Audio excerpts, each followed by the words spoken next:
Hello, friends. I welcome you all in your channel, The Sovereign Thought. Today, we have Digvijay Singh with us, who have scored AIR 8 in CLAT PG 2021. So, first of all, I would like to congratulate you, Digvijay, for your achievement.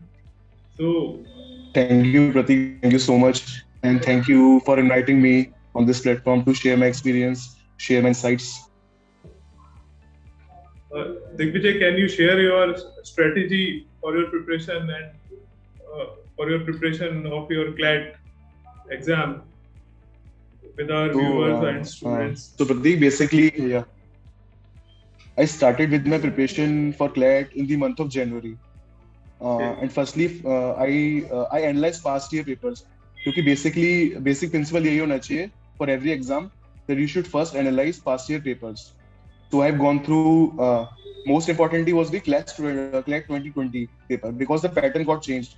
So when I analyzed it, I come to know that सबसे important चीज क्या है उसमें सबसे important था judgements वगैरह analyze करना क्योंकि latest judgment latest case laws latest legal developments पे से क्वेश्चन पूछे जा रहे थे तो मेरा एक वो था कि एक एरिया ये करना ही करना है पास्ट 1 और 1.5 years का I should be very well versed regarding the latest judgments and second most important thing was constitution क्योंकि 30 to 40% क्वेश्चन क्लैट में कॉन्स्टिट्यूशन के आते ही हैं तो एक कॉन्स्टिट्यूशन हो गया फिर थर्डली होता है ज्यूरिस्प्रूडेंस तो ज्यूरिस्प्रूडेंस का भी काफी वेटेज रहता है एंड फोर्थली इंटरनेशनल लॉ तो जो अपना ज्यूरिस्प्रूडेंस इंटरनेशनल लॉ है ना वो क्लैट के अलावा आईलेट में भी उसका काफी वेटेज होता है आपने देखा होगा पास्ट ईयर पेपर्स वगैरह एनालाइज करके तो मैंने पहले क्या करा सबसे पहले I started with constitution in the month of January मैंने अपने कॉन्स्टिट्यूशन फिनिश करा फिर मेरे और मेरे जो बैचमेट्स थे कॉलेज के हम तीन लोगों ने मिलके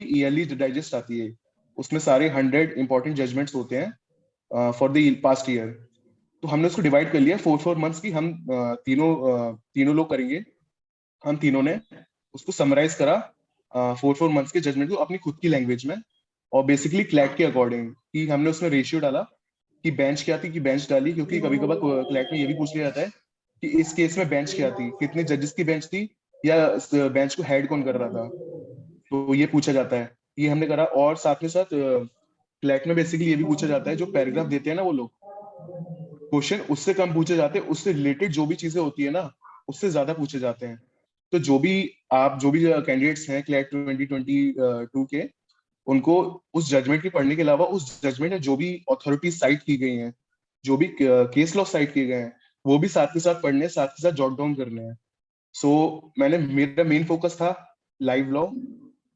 मैं लास्ट ईयर का भी करा और मैं डेली लाइव लॉ पढ़ता था और फिर जब क्लैट से 1-2 महीने पहले मैंने उसको रिगरसली रिवाइज करे सारे पास्ट ईयर के अप टू मैंने जुलाई तक के मैंने कर दिया एग्जाम से 1 वीक पहले तक के सारे latest legal developments from the live law मैंने कंप्लीट करे and thirdly newspaper reading is must मैं क्या करता था I use to underline the all the legal news from the I read Indian Express तो मैं सारे लीगल न्यूज अंडरलाइन करता था और फिर उसको अपनी एक नोटबुक बना रखी थी मैंने स्पेसिफिकली फॉर लीगल अवेयरनेस उसको जॉट डाउन करता था जितने भी आ रहे हैं एंड थर्डली एक यूट्यूब चैनल है फैजान मुस्तफा सर का लीगल अवेयरनेस वेब सीरीज उसकी वीडियोस मैं डेली देखता था तो इससे क्या हुआ मेरा लीगल डेवलपमेंट वाला लीगल अवेयरनेस वाला एरिया और अपना लेटेस्ट केस लॉस वाले जिसका काफी वेटेज रहता है सो दिग्विजय आपने इसके लिए कोई कोचिंग या किसी तरह के किसी और से एक्सटर्नल हेल्प उस तरह का कुछ प्रिपरेशन के लिए कुछ सपोर्ट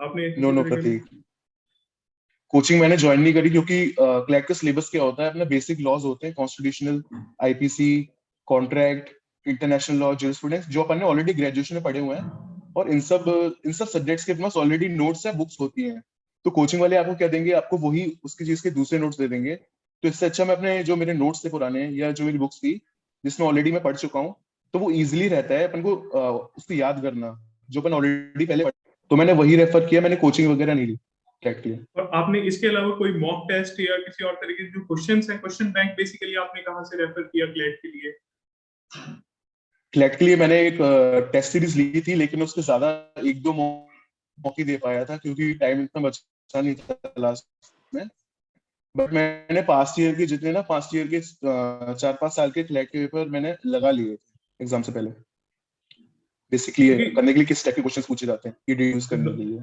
नॉर्मली जो स्टूडेंट्स रहते हैं जो अपनी लॉ कंप्लीट कर रहे होते हैं, फाइनल ईयर पे होते हैं, उनके साथ में एक सबसे बड़ा इशू रहता है कॉन्फिडेंस का, कि वो एक सेल्फ कॉन्फिडेंस नहीं आ पाता है कि हम खुद से कर सकते हैं इस चीज को।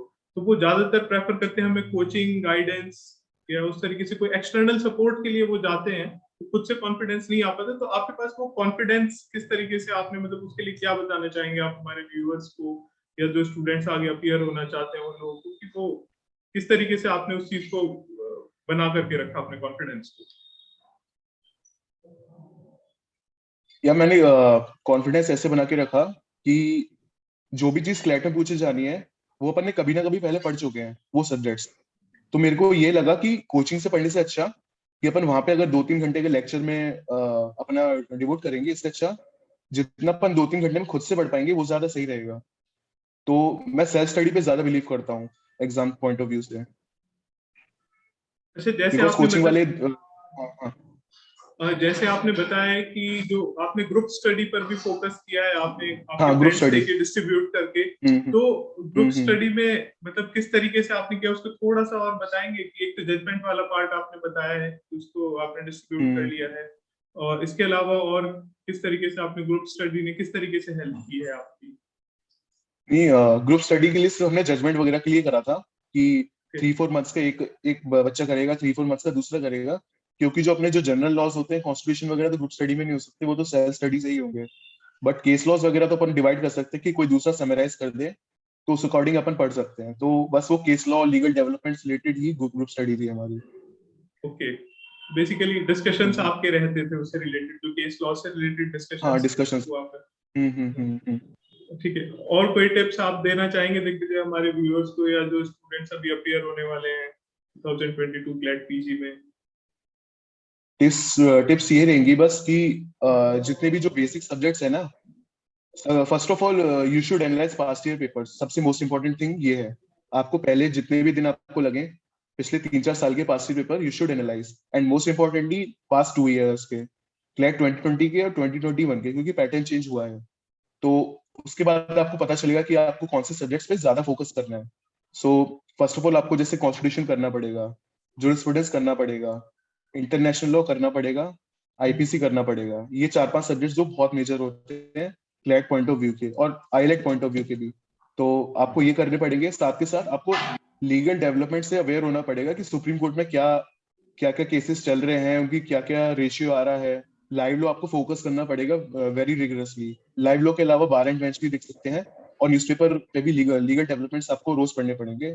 साथ के साथ यूट्यूब पे भी कुछ वीडियोस कुछ चैनल्स हैं जो आप फॉलो कर सकते हैं। जैसे फैजान मुस्तफा सर का मैंने बताया, वो डेली वीडियोस डालते हैं लीगल डेवलपमेंट्स की।